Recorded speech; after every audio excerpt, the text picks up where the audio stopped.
Here's another walking video. Why? Because I like walking and it feels good and it stimulates my mind. So something that I posted about on Facebook yesterday and I've been thinking a lot about is how to create real change, both in yourself and in the world. How do we create lasting change? Because obviously it hasn't been working with putting all of our faith and all of our power into politicians and religious figures and all those external forces that we see on TV screens. It's not working out, and it hasn't worked out in the recorded history that we're taught either. So what I say is you have to embody the quote, be the change you wish to see in the world. And there's a lot to that. That's only the first step.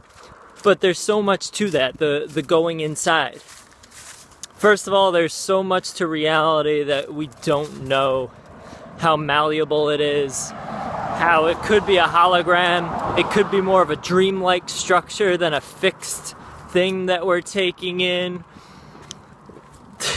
We're creating reality, and there's so much evidence to that. So I could get into the law of attraction and reality as a product of your consciousness and jumping timelines based upon what you're focusing on. But this is going to be a bit more practical, so anyone can grasp it and apply it. So the first step to change would be to do the inner work, to go inside. And what does that mean? It means to take some time out to get to know yourself and establish some awareness of who you are and your patterns. So things that can facilitate this is just spending some time in solitude, like hiking or going for a walk in a park, things like that, to just be with yourself and to calm your mind. And nature is a good place to do that. And then there's things like journaling. Journaling allows you to objectively see where you're at in life and objectively witness your emotions at a certain point in your life. It's really good for creating that objectivity because you're not immersed in it. You're able to look at it from the outside looking in. And of course there's meditation. And that's really the hinge that every part of change is based upon. Meditation is the foundation, because anything that creates mindfulness is crucial. That's how you change any pattern within yourself. And so taking time out every day to do a daily meditation practice, whatever that may be. Meditation can take many forms, but it's all about creating awareness, and it's all about being mindful of your own patterns. So in meditation, you're able to watch your thoughts and observe your emotions instead of being completely absorbed in them. So from that place of watching, you're able to just witness your thoughts.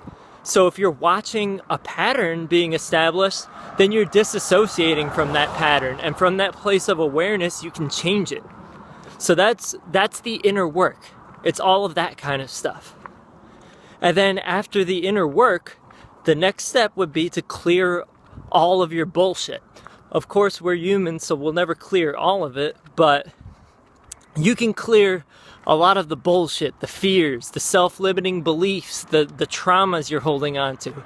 You can clear a lot of that on your own, and especially after you do that work, once you're aware of your patterns, once you're aware of your self-limiting beliefs, once you're aware of everything you're doing that's self-sabotage, you're able to change it. You're able to break that pattern. And breaking the pattern is going to take multiple forms as well. And you'll know what to do when you're doing it based on the situation. But just in being aware of it, that's going to help you break the pattern and replace limiting beliefs with other beliefs. You'll be like, oh, wow, I held that belief the whole time. And a belief is just a thought that's thought over and over again. So replace that thought with a new thought, do it consistently, and wow, you have a new belief.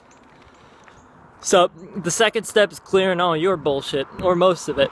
And then from there, the third step is connecting with love, connecting with source, or whatever you want to call it. But it's connecting with that essence of love that's It's really the core of everyone and everything. So once you're connected with that, you're able to operate through life from that place of love. Instead of operating on a fear paradigm, you're operating out of love. It's like a computer operating system. One would be fear, and that's what a lot of people are operating on, and you can switch that operating system to love. And from there, the next step inevitably emerges, and that is you start expressing your gifts and you start expressing your purpose. So once you connect with love, you are going to start expressing yourself, and you're going to know why you're here on earth. Some people will find that they're great engineers, or they're great writers, or they're great poets, or they're great farmers or permaculturists. Like, the possibilities are endless, but everyone will find that they play a part in this puzzle that will create a new and improved earth. Everyone will. Who knows? There's inventions lying in inner city kids who are downtrodden and suppressed. Think about the inventions and the innovation lying within those kids. We just need to bring it out. And that's true with each and every one of you. And myself as well. Once we do that inner work, we're able to get in touch with that. And we all have these gifts that are unfathomable at this point. So we all have that unique contribution to make to create a better world. So from that place of expressing our gifts, that's how communities are going to change. And we're going to establish communities where people all do different amazing things. You know, one person will be a doctor or a healthcare provider, you know, something like that. And it's going to be holistic.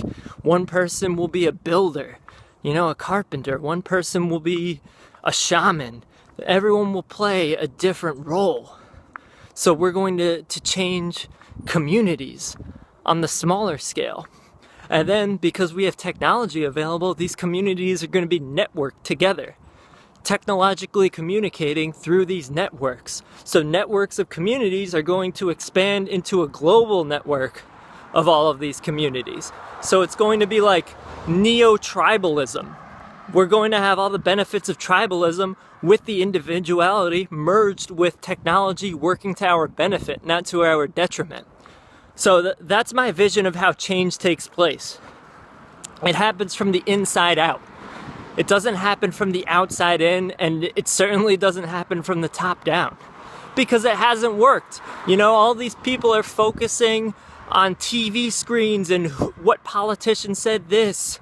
It's all bullshit. It's all one grand illusion. You know, like even voting. Like what happened with the recount with the Bush and Gore election. Oh, we miscounted. Let's recount it. All that bullshit. And it recently came out that this computer programmer testified in court that he developed a code to rig elections. So it's all one big deception. So you can't put your faith in all of these external things because no one's gonna save you, and that's a fallacy of like the whole Christian tradition too. Like God is something that's separate from you, and you have to wait for something external to come and save you. No. We are all aspects of that source. We are all aspects of God, and we have the inherent power to change. You know, nothing external is going to come save us. And if you're focusing on that, you're giving your power away. And most people are giving their power away to politicians and things on TV screens instead of going within. Imagine taking all that time that people spend watching and they just did the inner work and started expressing their gifts to the world. Imagine a world where that happens. It would be a seriously magical place. We just need to do that. We just need to go inside and be the change. Peace.